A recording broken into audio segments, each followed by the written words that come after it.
El amor divino había concebido un plan mediante el cual el hombre podría ser redimido. La quebrantada ley de Dios exigía la vida del pecador.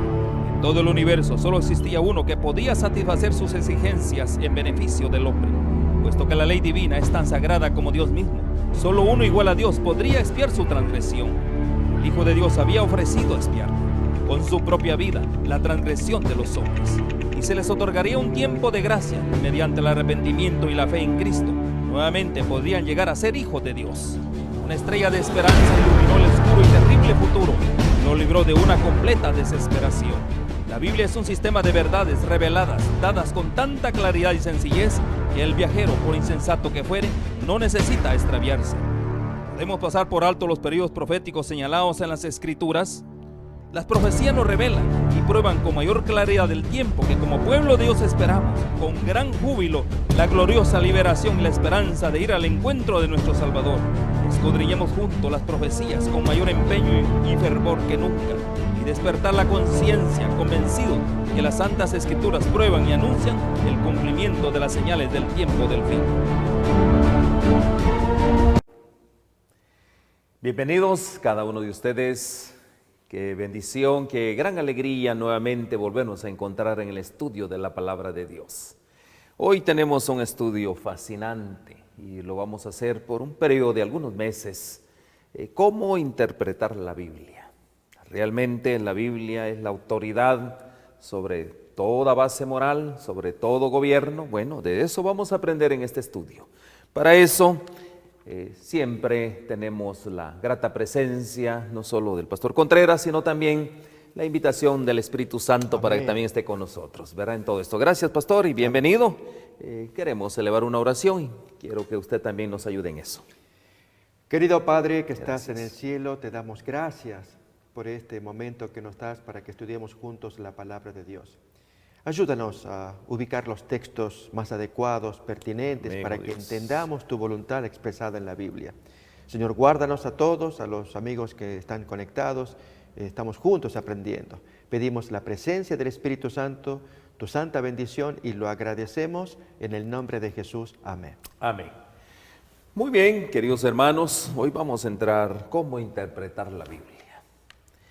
Bueno, no queremos nosotros parecer que lo sabemos todo, pero a la luz de la misma palabra de Dios, porque la misma palabra de Dios se interpreta a sí misma a través de la unción del Espíritu Santo, y esa es nuestra oración, de que a través del Espíritu Santo ir abriendo nuestro entendimiento. Recuerda el pastor que el Señor Jesús estuvo en esta tierra y Él en su ministerio, cuando Él inicia su ministerio realmente vemos de que llegó a todo estrato social, desde el más encumbrado hasta el más sencillo. Pero más sin embargo hubo algo interesante, los suyos, los que tuvieron alrededor de Él. Le digo esto, ¿no? No habían entendido todavía el ministerio del Señor Jesús. ¿Qué estaba pasando? Fue necesario justamente después de su resurrección que el entendimiento, el mismo, comenzamos con los dos discípulos de Emaús, ¿se acuerda esa escena? Y posteriormente le fue abriendo prácticamente el entendimiento a cada uno de ellos para que comprendieran realmente no solo su misión, sino también las Escrituras, los profetas, porque en ese entonces pues no había Nuevo Testamento, ¿no? Sí. Todo esto, pastor, es una gran enseñanza para nosotros hoy también. Amigos, así como en la época de Jesús, los pensamientos fueron todos confrontados con una persona, el maestro, que desafiaba el pensamiento de todos. Y fundamentalmente Jesús traía el texto bíblico, lo fundamentaba todo en el Antiguo Testamento. Como dice en Lucas capítulo 24, versículo 44, quizás es el primer texto con el cual vamos a arrancar, para ver la importancia que el maestro le daba al texto bíblico, y de allí hacer la interpretación, la explicación. Y les dijo, estas son las palabras que os hablé, estando aún con vosotros, que era necesario que se cumpliese todo lo que está escrito de mí en la ley de Moisés, en los profetas y en los salmos. Y en lo que viene es lo que hoy estamos necesitando. Versículo siguiente. Entonces les abrió el entendimiento para que comprendiesen las Escrituras. Hoy, amigos, pasa exactamente lo mismo. Tenemos el texto bíblico, Antiguo Testamento, cuanto más el Nuevo Testamento, que nos narra todas las historias, las andanzas, los hechos de Jesús, de los apóstoles y los escritos de ellos también. Pero todo esto está guiado por el Espíritu Santo. Y Él inspiró los textos del Antiguo Testamento, como ya miraremos algunos versículos en los cuales se apoya nuestra confianza, nuestra fe. Y así como inspiró a los escritores del Antiguo y Nuevo Testamento, inspira hoy a los lectores. De modo que es el mismo Espíritu Santo que está trabajando en unos y en otros para que saquemos un mensaje. Dios pone por escrito cuál es su revelación, su voluntad. Por lo tanto, nadie piense que aquí la razón, la imaginación humana o el estudio humano queda desplazado para ceñirnos a un escrito, a un libro, y el libro manda acá. No se habla de ello. Se habla de un Dios que apela al hombre, que creó a imagen de Dios, para que en su razonamiento escuche la voz de Dios. Algo así parecido, amigos, como un padre que le da por escrito al hijo: hijo, quiero que conozca mi pensamiento, acá te lo pongo por escrito. Y el hijo puede pensar que ahí está toda la voluntad y todo lo que tiene que hacer caso.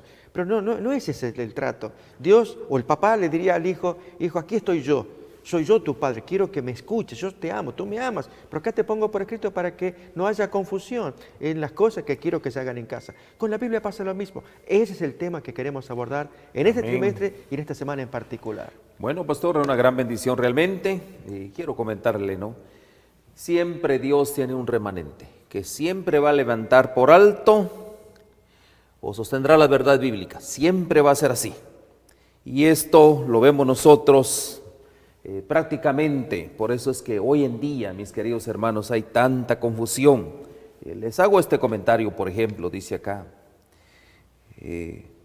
la Biblia sola es el fundamento de nuestra fe. Estamos de acuerdo en esto. Todos tenemos la Biblia, es nuestro fundamento de nuestra fe. A pesar de que muchos de los que afirman esto creen en cosas como en el Nuevo Testamento, el domingo reemplaza el día del reposo sabático. Por ejemplo, muchos creen en eso. A pesar de que tenemos a la Biblia como nuestro fundamento de fe. Dice aquí, muchos afirman, muchos creen en cosas, como por ejemplo, que en el Nuevo Testamento se cambia prácticamente el domingo por el sábado, es un punto.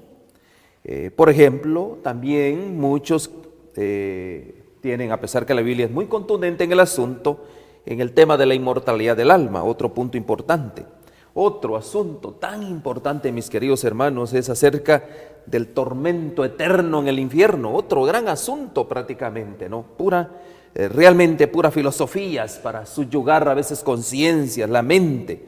Y también, por ejemplo, otro detalle que hoy se maneja mucho, el arrebatamiento secreto. Son puntos, mis queridos hermanos, y es cierto, tenemos en común la Biblia, que es nuestra base de fe, pero ¿qué sucede? Aquí, mis queridos hermanos, nosotros no hemos tomado. La Biblia es su propio intérprete, y hoy vamos, justamente en este tiempo que vamos a pasar, es cómo la Biblia se interpreta a sí mismo. O sea, entre otras cosas, pastor, no nos necesita a nosotros realmente la Biblia, pero es necesario poderlas explicar. Eso es el punto principal en todo esto. Ahora, otras afirmaciones, como por ejemplo, creemos que la Biblia realmente es nuestra norma, nuestro fundamento de fe. Eso lo hemos dicho realmente. Pero también vemos que en la Biblia hay revelaciones. Y en estas revelaciones, ahí es donde muchas veces nos perdemos, pastor, en las revelaciones, porque aquí comienza la imaginación del hombre, ¿verdad? No es la revelación de Dios dado a hombres que de una u otra manera Él inspiró para poder dar a conocer su voluntad, sus designios. No es de esta manera. A veces los hombres le ponen su parte y de esta manera cuántas doctrinas no se han escrito hoy en día. Entonces vamos a estudiar la Biblia. El estudio que vamos a realizar, mis queridos hermanos, dice acá: la Biblia como la palabra de Dios es la revelación infalible de la voluntad divina. Bien importante esto, recuerden, es la revelación infalible de la voluntad divina, la norma del carácter, el criterio para evaluar la experiencia, la revelación definitiva de las doctrinas. También es un registro fidedigno de los actos de Dios realizados en el curso de la historia. Y eso lo vimos en el estudio de Daniel y posteriormente vamos a verlo en el estudio de Apocalipsis. Que Dios, entre otras cosas, son prácticamente son registros fidedignos. Lo corrobora la historia, muchos prácticamente asuntos que están en este asunto. Prácticamente vemos que la historia juega un papel bien importante en todo esto. Ahora, nosotros como parte de ese pueblo que levantamos la Biblia, nuestro propósito ¿cuál es? Que las Escrituras son la fuente fundamental de las verdades que creemos y proclamamos al mundo. Ese es nuestro punto fundamental, pastor. Al meditar en la palabra de Dios, amigos, hagamos algunas reflexiones.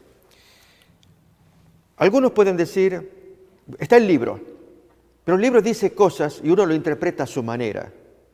Cada maestro con su libreto. O sea, vamos a dialogar, amigos, y a razonar también. Viene alguien que cree una idea extraña y dice, está en la Biblia. Otro que cree una idea opuesta, exactamente contraria, está en la Biblia. ¿Está en la Biblia? Y entonces, pareciera que todo está en la Biblia, como es un libro autoritativo, de ahí emanan las doctrinas y la voluntad de Dios. Cada cual busca enraizar en la Biblia su propia actitud, su creencia e incluso hasta sus ideas personales. Lo va a fundamentar con la Biblia. La pregunta es, ¿esto es posible? ¿Lo podemos hacer? Absolutamente no, porque hay una autoridad que está por encima de nosotros, que es el Espíritu Santo. Él es el dueño. El texto bíblico dice que Él inspiró a aquella gente en la antigüedad para que hablen no de interpretaciones privadas, de producción personal, sino lo que el Espíritu Santo quería que Él pusieran esta gente y lo pusieron. Ahora, nosotros, a la hora de sacar doctrinas, Benedicto comentó algo, amigos, que vamos a razonarlo. Si hay personas que suponen o creen o defienden que el domingo es el día que reemplaza el sábado bíblico, de modo entonces que en las iglesias se celebra el domingo como el día del Señor. O otra creencia, de un infierno eterno donde la gente se está quemando permanentemente. O otra creencia, la de la inmortalidad natural del alma. La persona cuando muere brota, sale esa aura, esa alma y anda flotando en el aire. O se va al cielo o se va al infierno. Creencias que se han transmitido, los cristianos, muchos grupos cristianos lo creen también y suponen que está fundado en la Biblia. Cuando hay otros que dicen exactamente lo contrario, no está en la Biblia. Y lógicamente se arma una situación no agradable, pero a la vez válida para que podamos discutir amablemente que enseña la palabra de Dios. Esta es la fuente de autoridad. Lo que importa ahora es, ya Jesús lo dijo en una ocasión, vamos a abrir el texto también que aparece en San Juan capítulo 7, algunos textos que nos van a ayudar a ilustrar esto que queremos enseñar. Capítulo 7, versículo 17, vamos a leer allí unos pensamientos de parte del Maestro.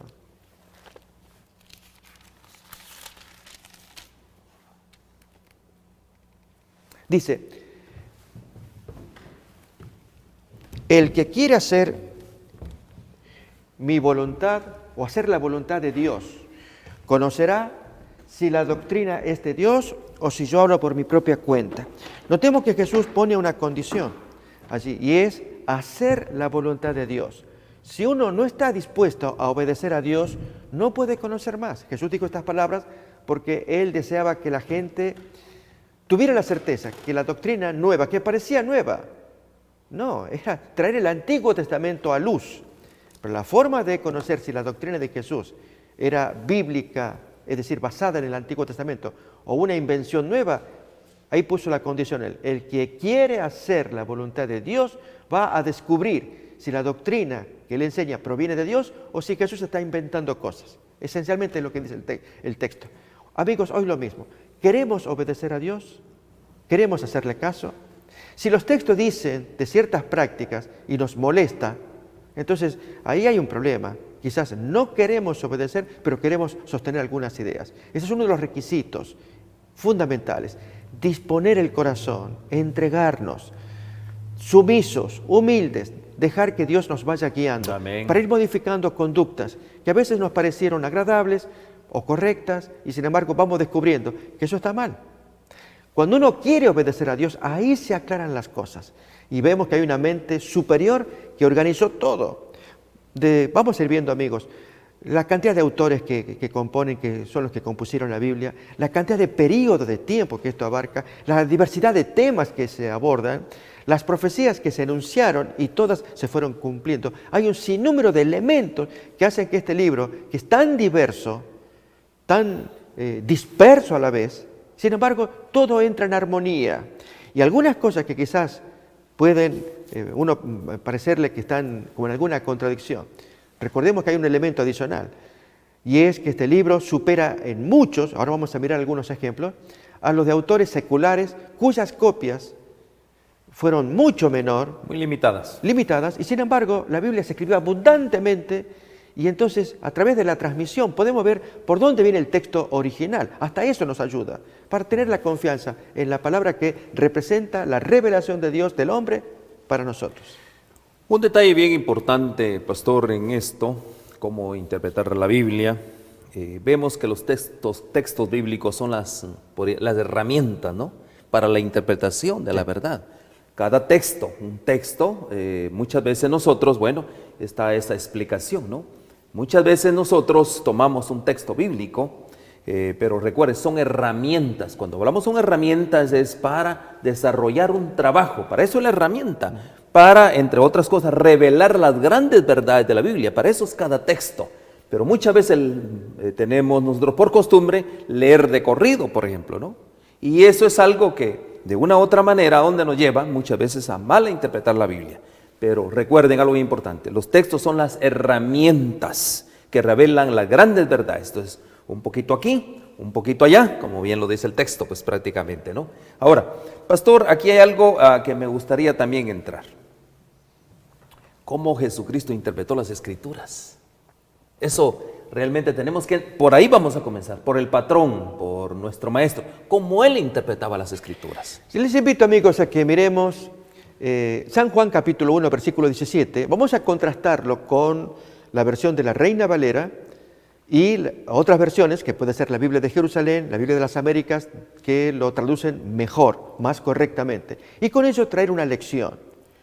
La lección es que, lamentablemente, nuestra Reina Valera 60, en ese versículo de Juan 1:17, traduce incorrectamente y ha creado, no solamente la misma versión. Hoy tenemos la idea de una oposición entre el judaísmo y el cristianismo, que entonces en esa oposición, el cristianismo que trae algunas ideas, de hecho las trae, y que entonces el cristianismo lo supera, y Jesús vino para tirar abajo el judaísmo. No es así, amigos. Jesús va a levantar la ley de Moisés, el Antiguo Testamento, Él lo levanta en alto, lo explica, y quien no se ajusta a eso, que fueron los judíos, por eso es que mismo Jesús dice, yo no soy quien los va a acusar, Moisés en quien tenéis vuestra esperanza, Él es el que los va a acusar, la misma Biblia los va a acusar. Eso dijo Jesús en San Juan capítulo 5. Así que miremos el texto que muestra que Jesús interpreta el Antiguo Testamento con gracia, con verdad, con altura, lo enriquece. Pero otra vez, quien no se ajusta al Antiguo Testamento queda desenmascarado. Miremos entonces Juan 1:17. Aquí tenemos la versión de la Biblia de Jerusalén. Dice, porque la ley fue dada por medio de Moisés, la gracia y la verdad nos han llegado por Jesucristo. Significa que la gracia y la verdad de esa ley, Jesús interpreta esa ley con gracia, con verdad, y llegan por medio de Jesucristo. Mientras que nuestra Reina Valera pone oposición, diciendo, en el mismo versículo, ahí la tenemos, pues la ley por medio de Moisés fue dada, pero la gracia, no, aquí no hay ningún pero. Aquí hay un complemento. Jesús trae gracia y verdad. ¿De qué trae gracia? ¿Sobre qué trae verdad? Sobre la misma ley. Un ejemplo, amigos, lo tenemos en San Mateo capítulo 5, 21, que muchas veces lo hemos enseñado, y es por excelencia la muestra en Mateo capítulo 5, cómo exalta Jesús los mandamientos cuando dice, oíste que fue dicho a los antiguos, no matarás, y cualquiera que matare será culpable de juicio. Notemos cómo él cita la ley de Moisés. Pero yo digo que cualquiera que se enoja contra su hermano ya es culpable de juicio. Cualquiera que le diga necio a su hermano ya es culpable ante el concilio. Cualquiera que le diga fatuo o estúpido ya queda expuesto al infierno. Notamos entonces que es Jesús el que toma la ley de Moisés y la eleva para que se cumpla una profecía que aparece en Isaías 42:21. Que Jesús vino para exaltar la ley de Dios. Jehová se complació por amor de su justicia en magnificar la ley y engrandecerla. Con esto entonces miramos que la manera de interpretar la Biblia, vamos a seguir el modo de Jesús, el método por excelencia, es el intérprete por antonomasia. Jesús es el gran intérprete con mayúscula. Lo miramos a Él, cómo toma el texto bíblico. ¿Por qué, amigos? Porque el contraste que hay con los escribas y fariseos de los días de Jesús, lo podemos ver les invito, Marcos capítulo 1, versículo 21, vamos a ver un ejemplo allí, que la gente se asombra por la forma como Jesús enseña. Y entraron en Capernaum y los días de reposo, entrando en la sinagoga, Él enseñaba. Y se admiraban de su doctrina. ¿Qué tenía de particular la enseñanza de Jesús? Porque les enseñaba como quien tiene autoridad y no como los escribas. Amigos, ¿dónde está la autoridad de un predicador? Jesús es un predicador y Él enseña. ¿Dónde está la autoridad? Porque dice Dios. Esa es la autoridad. En cambio, el escriba, porque dice la tradición de los ancianos. ¿Recuerdan la Mishnah? Esto aparece en Marcos capítulo 7, 1 en adelante. El gran problema que la tradición de los hombres, ¿por qué no siguen nuestra tradición? Y Jesús, hipócritas, bien invalidan ustedes el mandamiento de Dios para seguir la tradición de los hombres. Ahí tenemos el texto, amigos. Entonces, esa es la autoridad del judío en los días del primer siglo. Era poner la autoridad de los grandes rabinos, de lo que opinan aquí, de lo que dicen. Si queremos probarlo, miremos el Talmud. La Mishnah es la mitad del Talmud. Ahí aparecen numerosos textos. Como dijo el rabino fulano, en nombre del rabino sutano, etc. ¿Qué autoridad es eso? En cambio, dice Dios en Números, aparece en Levítico, léetelo en Josué, míralo allí en Ruth, avanza a Job. O sea, cualquier texto del Antiguo Testamento es autoritativo.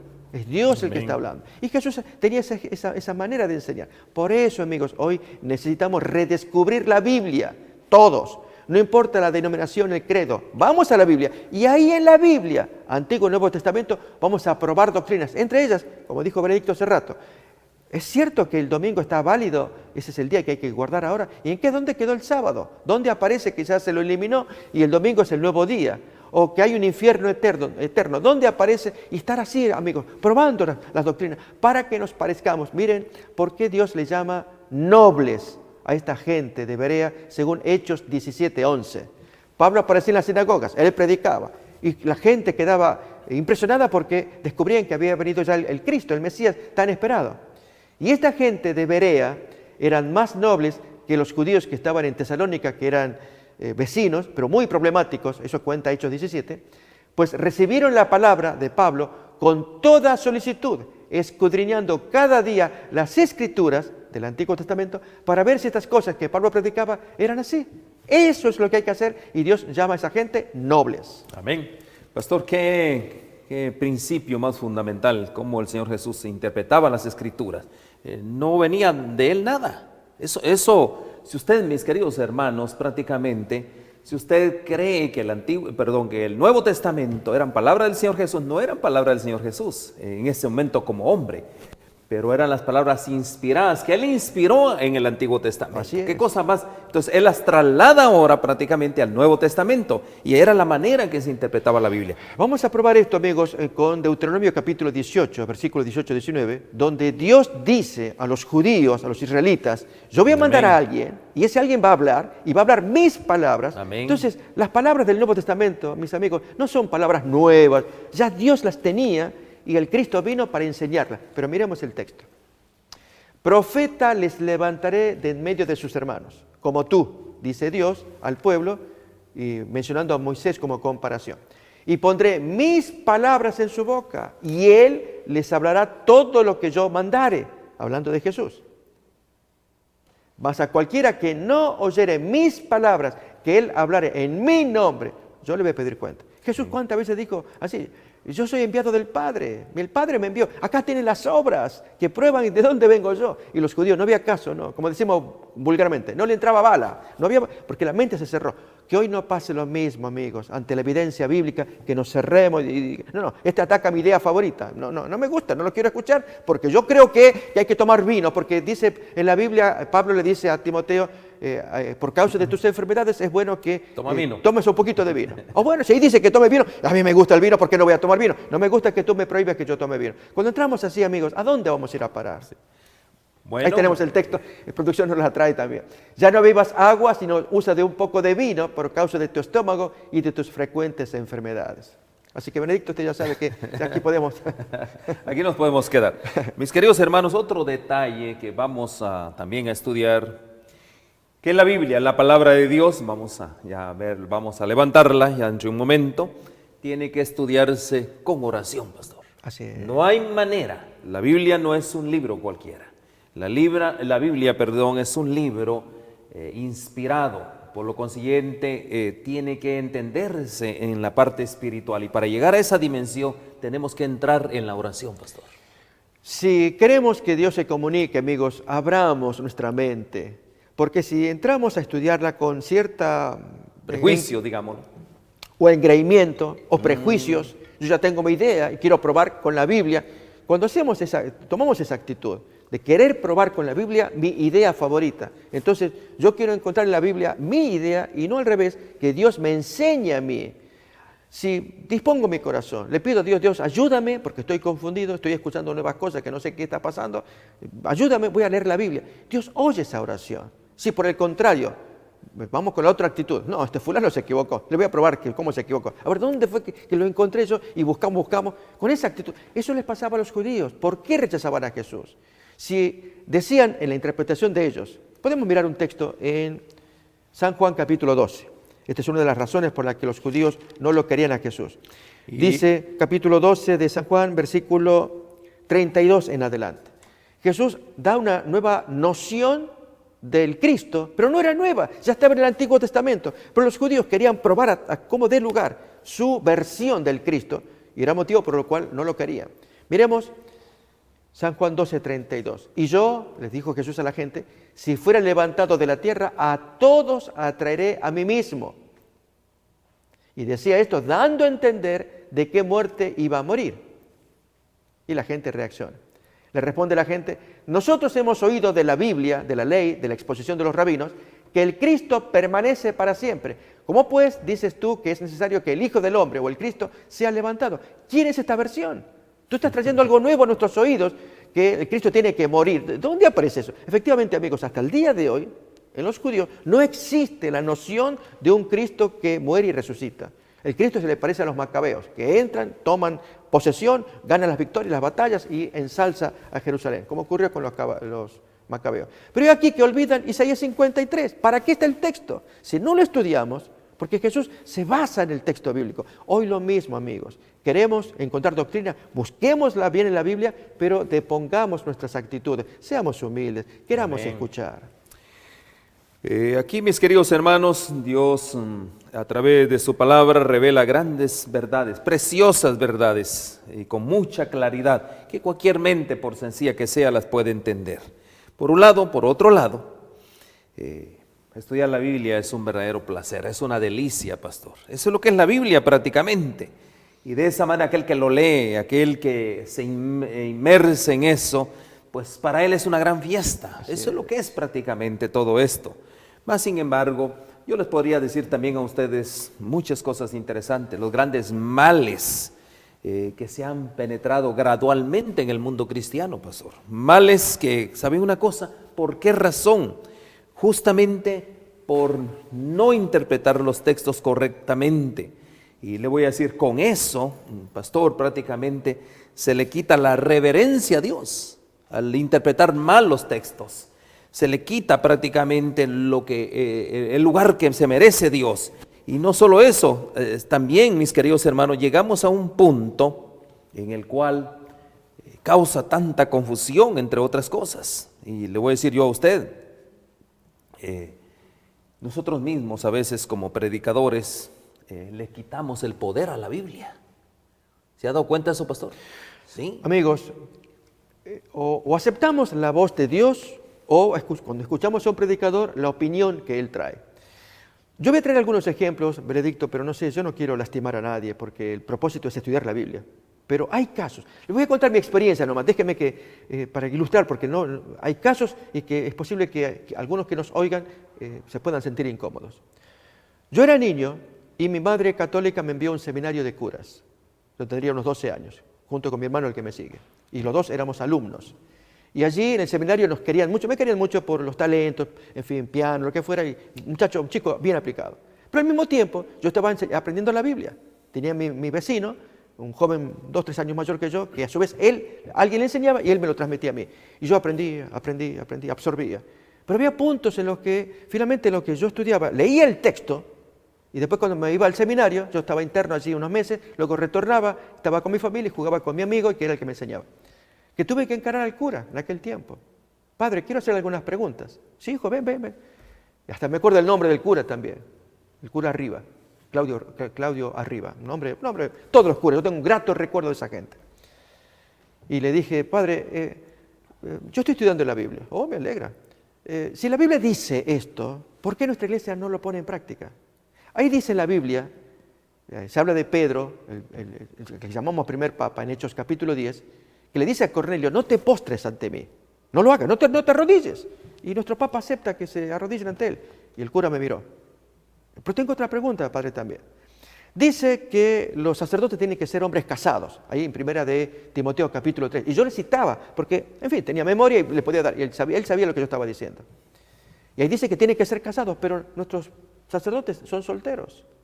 Y le fui citando un texto, y él me decía, hijo, a ver, tráeme más, porque veo que te estás estudiando bien. Sí, tengo más, padre. Y él me respetaba, me quería mucho, todos los curas también. Pero yo no me olvido, amigo, la respuesta que él me dio. Me dijo, mira, la pregunta tuya, lo único que te puedo decir es, no está bien darle vino al que está tomando leche. No te puedo explicar eso ahora. Así me lo dijo. ¿Ok? Amigo, si me hubieras dado vino en aquel tiempo, quizás hoy yo no estoy acá. Que él me enreda con alguna respuesta y yo sigo, porque los quería mucho. Pero yo quería la Biblia. Hoy pasa lo mismo, amigos. Hay planteos en la Biblia que desafían a todos. O le hacemos caso a lo que dice el texto bíblico, por ejemplo, que los ministros religiosos tienen que ser hombres casados, 1 de Timoteo capítulo 3, que no podemos postrarnos ante ningún referente religioso. El mismo maestro dice, no llamen a nadie padre, porque uno es vuestro padre. Lógicamente se habla de padre espiritual, porque padres humanos, hasta la Biblia llama tales. Pero guía espiritual, uno es el Cristo, uno es el guía, nadie más. Y cuántos ejemplos que aparecen para que nosotros confiemos en que Dios por algo lo dijo, para que seamos sabios, que nos lleve a la verdad y nos lleve al reino de Dios. Mientras que las palabras de los hombres, como son tales, invento por aquí, novedad por allá, otro por acá, intereses que hacen que uno viva en confusión. Surgen los que enseñan, se los llaman herejes, los critican, cállate la boca. ¿No pasa eso en los términos políticos también? Cuando hay un gobierno absoluto y alguien que dice, pero ¿por qué los impuestos? ¿Pero por qué? Hazlo callar a ese. Y estamos así, amigos, y nos duele. Hay situaciones dramáticas a nivel político. Dejemos la política. Metámonos a lo nuestro, que es la religión, las cosas espirituales. Que eso nos enseñe.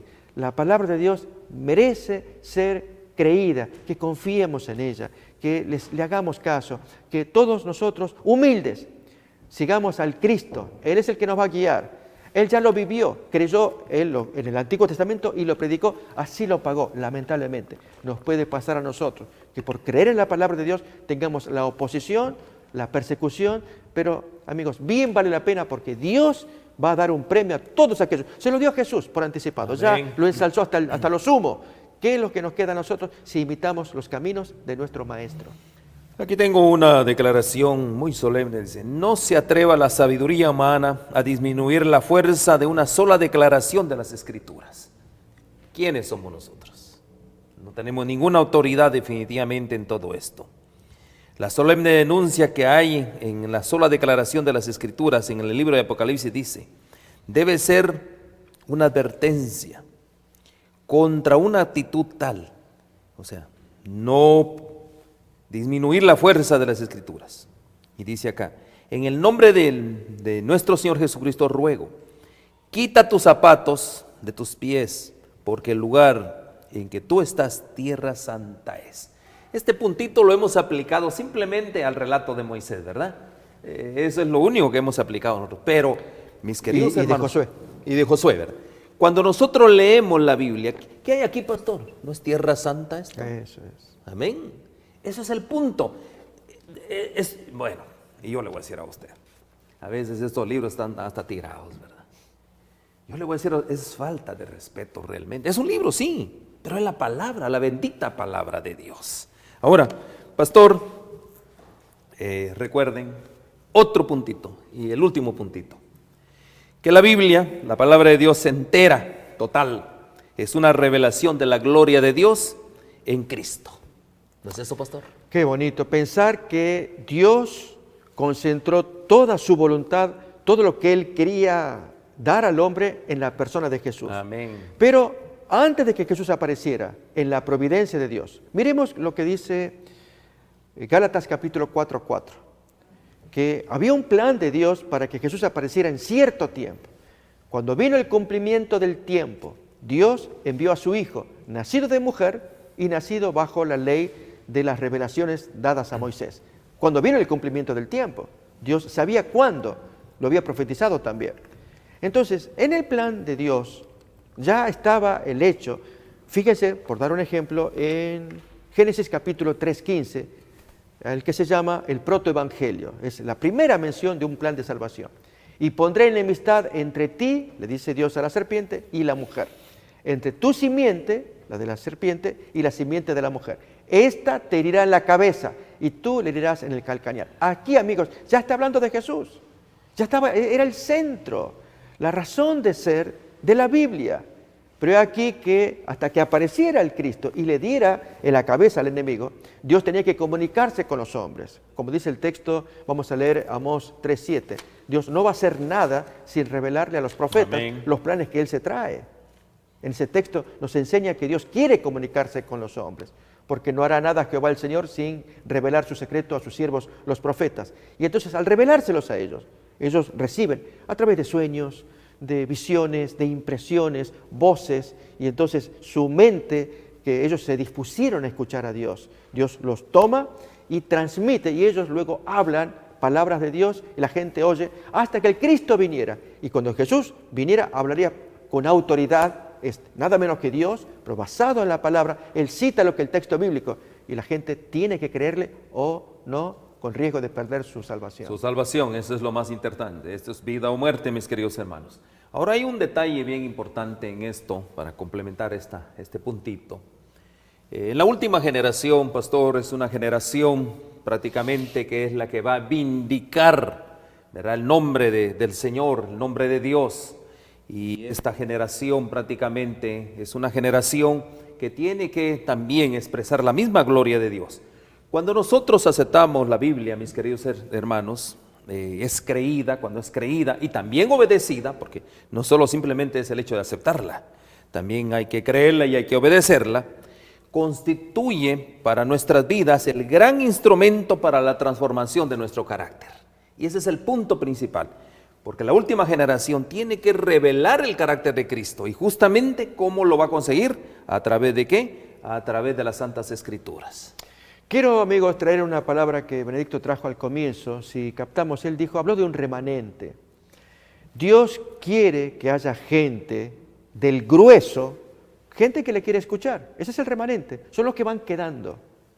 Dios quisiera que todos, pero amigos, no es todos. Entonces, los que sí van a escuchar y creerle a Dios, entonces a ellos se les va a revelar. Esto fue el remanente, es lo que queda a lo largo de los siglos. Fíjese cómo lo va a expresar Isaías capítulo 66, versículo 2, cómo Dios ama a cierta gente muy especial y van a constituir el remanente.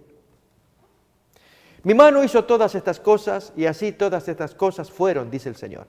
Pero miraré a aquel que es pobre y humilde de espíritu y que tiembla cuando yo hablo. Amigos, ese es el gran interés de Dios, que le escuchen, que le presten atención. Está en el texto. Es más, no necesitamos buscar sabiduría fuera del texto bíblico. Hay sabiduría muy interesante humana, como la de Sócrates, pensadores, vemos aforismos, frases bonitos que hay en todas partes. Pero cuando miramos en el texto bíblico, allí ya Dios, que es la sabiduría en persona, Él lo transmitió a los profetas, en otro lenguaje quizás, pero la sabiduría en sí, y especialmente hay una sabiduría que a Dios sí le interesa, y la que acabo de mencionar, la del cambio del carácter. ¿De qué sirve, amigos, que yo sea chispeante? Tengo chispa. ¿Saben? Yo les puedo recomendar leer algunos párrafos de Sócrates. Este señor, famoso filósofo griego, él no publicó nada, sus discípulos, tanto Platón, Jenofonte, ellos publicaron y especialmente Platón, tiene una cantidad de libros que le atribuye a su maestro. ¿A cuál más ingenioso? Los dichos, las frases, los diálogos que tienen con sus enemigos, en fin, muestran una lucidez mental impresionante humanamente. Pero ninguno de esos libros tiene el poder de cambiar vidas. No transforma a nadie, no me hace más bueno, no me hace mejor, no me hace diferente. No me compulsa ante un juez que me dice, o cambias o el juicio va a ser severo contra ti. La Biblia, por el contrario, amigos, la Biblia me muestra que hay un juez que me exhorta. Hasta me dice, mira lo que les pasó a los antiguos, mira lo que les pasó a los de Sodoma, mira lo que pasó a esta gente, para que yo reflexione, trabaje en mi cabeza, modifique. La Biblia tiene un aspecto moral, y es que Dios quiere que cambiemos nuestras relaciones, especialmente con los prójimos y las personales, para un mejor, para un bien mayor. Y mi relación con Dios, en eso consiste la ley de Dios, las dos grandes tablas. ¿Cómo me voy a llevar con Dios? Obedecerle los mandatos que a Él le interesa, lo que Él quiere, los 4 primeros mandatos y los 6 restantes en las relaciones que tengo con el prójimo. Es una cuestión moral, ética. ¿Cómo me voy a llevar con el prójimo? Mientras que la filosofía es cómo mejoro mi cabeza. Y hago razonamientos, me hago ingenioso y estudio cómo sabe, este es un cerebro. A ver, vamos a ponerle los cátodos en la cabeza de la computadora para ver cómo funciona. ¿Cuál es el coeficiente intelectual? Amigos, eso es cháchara. A Dios no le importa. No nos importa a nosotros saber si el coeficiente es muy enorme. Preferible que sea chiquitito, pero obediente. Humilde. Bien, de eso trata la Biblia. Por eso transforma vidas cuando uno se dispone a que Dios le toque su corazón. Cuando nosotros recibimos las verdades, mis queridos hermanos, eso va a enaltecer nuestra mente y nuestra alma, es lo que el pastor justamente está diciendo. Hoy queremos hablar ya un poquito más acerca de la Biblia, la singularidad de la Biblia. Y bueno, pastor, usted habló que más o menos la Biblia está compuesta por 66 libros. Ya entre el Antiguo y el Nuevo Testamento, 66 libros, y se escribió en un periodo de 1500 años. Y bueno, en aquel entonces habían 3 continentes que participaron en toda esa labor. Gente de los diferentes continentes participan de esta labor, por ejemplo en Asia, África y Europa. Fueron los continentes que prácticamente, hombres viviendo en esos continentes, fueron inspirados por el Espíritu Santo. Ahora, usted bien lo dijo, hay muchos libros, sí es cierto. Usted mencionó algunos de ellos, por ejemplo, la Ilíada en este caso de Homero, Heródoto, Platón, tanto. Pero si vemos nosotros, pastor, me llamó la atención esto, 24.600 manuscritos. Esto es increíble realmente. Versus, por ejemplo, le voy a decir en el caso de uno de los grandes, Platón, 7 manuscritos prácticamente, ¿no? Son más las cartas de Pablo, ¿no? Así es, ¿no? Prácticamente. Heródoto 8, por decirlo así, esos manuscritos. Y el que más escribió prácticamente fue Homero, 263 copias. Realmente, ¿por qué razón 24.600 manuscritos, pastor? Muy interesante, amigos, porque acá hay un detalle interesante.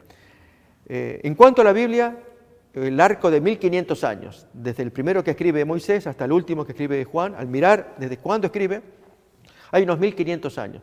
Se calculan 40 autores, todos diversos. Amén, sí. Hay reyes, hay pescadores, hay gente muy humilde, hay gente escriba, gente inteligente, publican cosas, huelleros.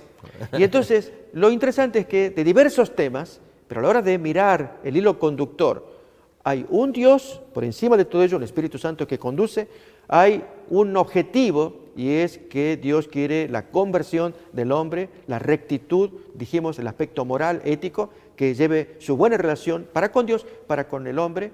Y se escribió con tanto interés que las copias o manuscritos, que se dijo, 24.600, efectivamente son muchísimas en comparación al interés que generó estos otros libros, Platón, Heródoto, cuyas copias son de menor valor. O sea, gente que lo publicó, y está muy bien que se escriba, pero no fue el impacto de la otra cantidad de manuscritos que se hicieron, porque la gente quería que se publicara, que se escribiera y se leyera también. Tiene tanto tema diverso que entonces uno esperaría encontrar una contradicción. Cuando uno busca ver, con esa intención, quiero ver, seguramente algún error tiene que haber. A ver, voy a investigar.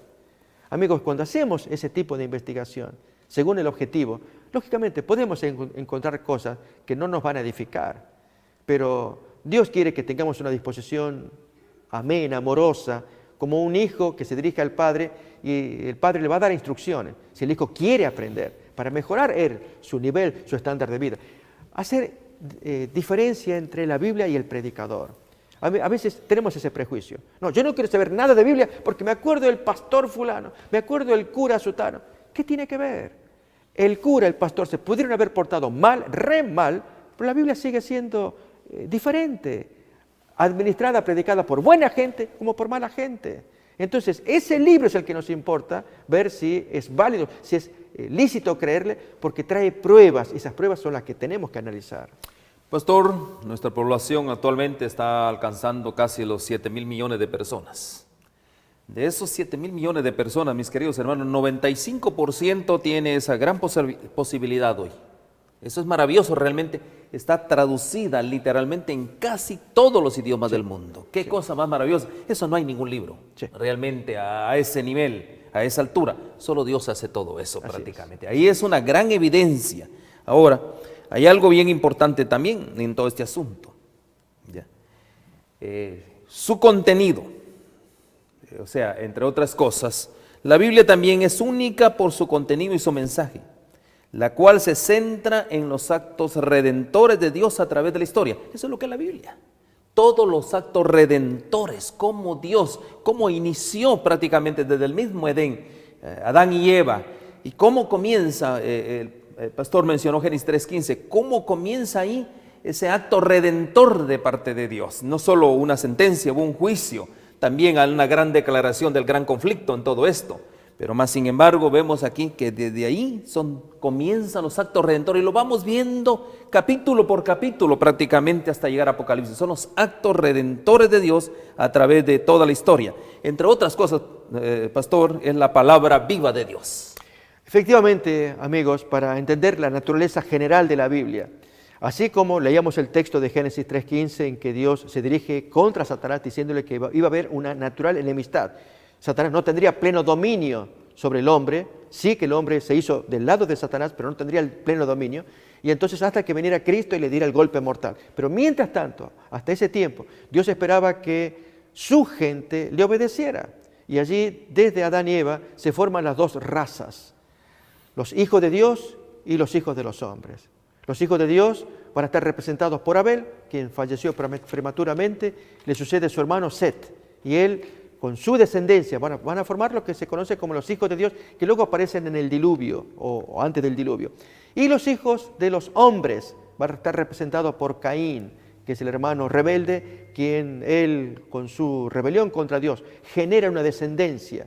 Y es interesante notar que el séptimo de Adán, por el lado de la vía de los hijos de Dios, y el séptimo de Adán, por el lado de la vía de los hijos de los hombres, respectivamente son opuestos. Enoc por un lado, Lamec por el otro. Enoc, que él exalta al Señor, predica sobre la segunda venida y Dios se lo lleva al cielo. Mientras que Lamec es el primer individuo perverso, que él practica la poligamia, mata a un individuo y luego él con soberbia dice, si Caín fue vengado 7 veces, 70 veces lo voy a hacer yo. Entonces, eso muestra a dónde van ambas genealogías, hasta que se encuentran en el diluvio.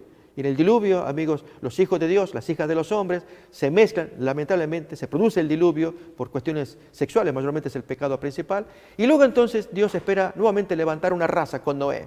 Pero no hay caso, con Noé otra vez lo mismo. Al poco tiempo que caen en ebriedad, sus hijos no se portan bien, hasta que finalmente Dios toma un hombre.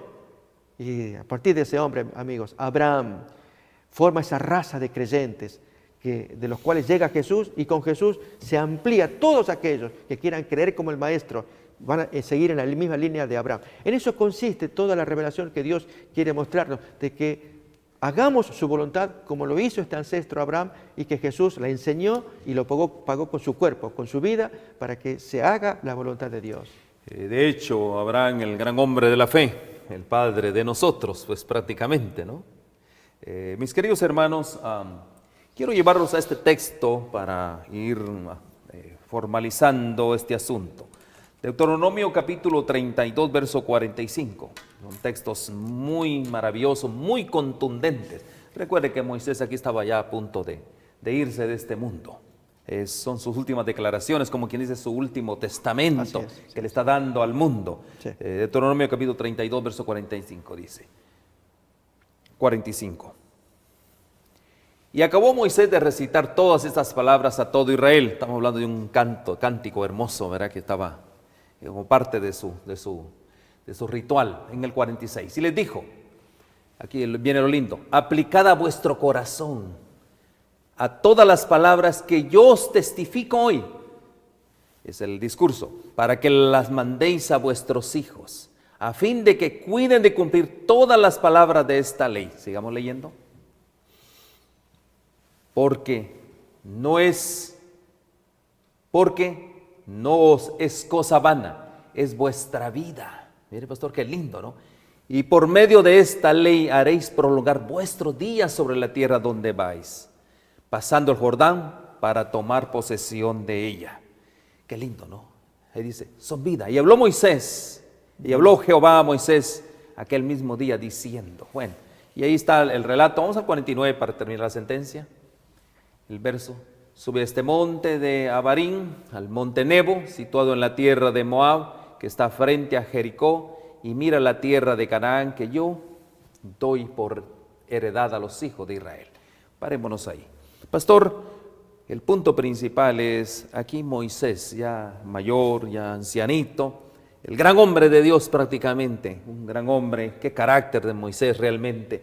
Miren las últimas palabras. Esto, señalando en este caso probablemente Deuteronomio, probablemente Levítico, realmente nos saca el libro y esto es la vida. Qué lindas palabras de un hombre al final de su vida, ¿no? Amigos, eso es la Biblia, vuestra vida. Aplicad vuestro corazón a estas palabras. No es cosa vana, es vuestra vida. Cuando nosotros tomamos la Biblia, a pesar de su complejidad, tantos años que pasaron del primer autor hasta el último, tantos autores que escribieron, tantos temas que se desarrollaron, no obstante, las pruebas bíblicas que las hay, y que iremos estudiando seguramente en las siguientes reuniones, las pruebas de la profecía, profecías que se escribieron y que se cumplieron, profecías algunas que tienen que ver con asuntos del fin, que se están cumpliendo en nuestros días. Cuando examinamos en la arqueología la mención de ciudades, de personajes que existieron, y la arqueología finalmente lo va a probar, muestra que la Biblia es un libro creíble para que el hombre deposite la fe en esta revelación de la voluntad de Dios. No vamos a encontrar fuera de la Biblia cómo piensa Dios. Sí, que hay cosas maravillosas en la naturaleza, pero cómo piensa el Señor solamente en la Biblia, para que ahí conozcamos el bien y el mal, cómo Dios lo define. Esto es lo que quiero que hagas, esto es lo que quiero que no hagas, para que el hombre pueda heredar bendición en la tierra y el más allá también. Moisés, en esos últimos días de su vida, le estaba instando a todo el pueblo y le pone una prioridad: Dios sea en su vida y Dios sea con ustedes, que ustedes hagan su voluntad. Esa era la prioridad prácticamente, en este caso, que Moisés exhortaba a su pueblo. Ahora, pastor, hay algo bien interesante en esto, y eso lo vamos a discutir en nuestro próximo tema. Estamos hablando de la palabra viva de Dios. Y un puntito importante, así una pequeña, podría decirse algo para ustedes para el próximo programa. La misma palabra de Dios, la palabra viva de Dios, hablaba de una encarnación también. Realmente, cuando entramos ahí, ese es el misterio de la piedad, ¿no? Entrar en ese punto que va a ser nuestro próximo tema, hablando de la palabra vida de Dios, vamos a entrar en esa parte, la encarnación de Cristo. Y pastor, gracias, realmente una gran bendición, unas palabras finales.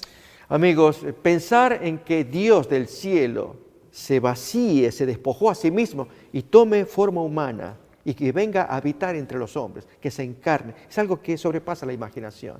La Biblia ya anunciaba estas cosas, que vino acá a la tierra. Ese es nuestro desafío, pero nuestra belleza también, admirar esta obra tan grande de Dios. Efectivamente, lo vamos a estudiar para que nos gocemos, todos sintamos gratitud a nuestro Dios y devoción también, porque hizo tantas cosas por nosotros. ¿Qué no haremos nosotros por Él? Amén.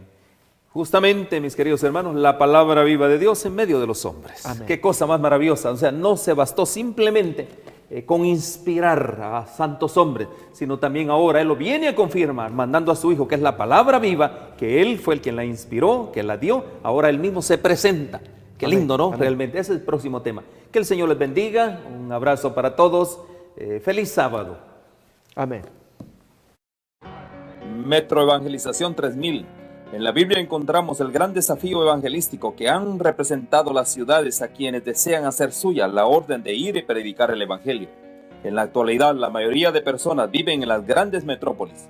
Debemos aceptar que hoy podemos predicar a cientos, miles y millones de personas que están a nuestro alrededor. Y esto lo podemos hacer con planes muy abarcantes que nos desafíen a una obra mayor.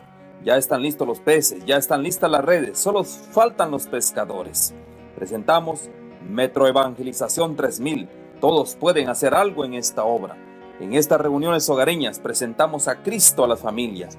Metro Evangelización 3000, donde más de 125 ciudades serán impactadas por el mensaje de salvación de la verdad presente. Únete, acércate y forma parte de este magno evento. Abre tu hogar y sed de gran luz. El Señor está esperando por ti.